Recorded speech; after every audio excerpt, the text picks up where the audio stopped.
पहले पहले सी था मेरा यार टीममेट नंबर 3 जुदा हाफिज थे पे आंदे पहले पहले एक उड़े नु असा रिवाइव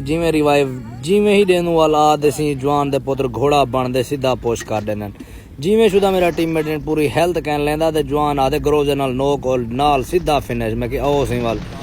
वाल एक कुदे यार को जुदा हाफिज किते वाल दूजा ऊट पटंगियां करना पिया वाल ए भी जुदा हाफिज मैं कि मेरे टीममेट को और मेरी अखी ने सामने मारे वे तुम्हारी खैर कह नहीं इन्हें यार को जुदा हाफिज करना वाल थोड़ा जी साइड ते जो वलदा वाल जवान को ओए ओए मैं के सोना सलाम थी क्या सही ते को मैं डिठा ही कह नहीं ई आके सी वात वाले कम सलाम मैं के अच्छा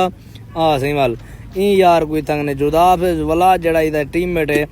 वालो लुक्या खड़ा पर दरख्त दे नाल वाला ए आदे धाड़ वो बचा वाला ओ बचावन दा पिया के सी मैं आया मैं के आया दा वाल गया तू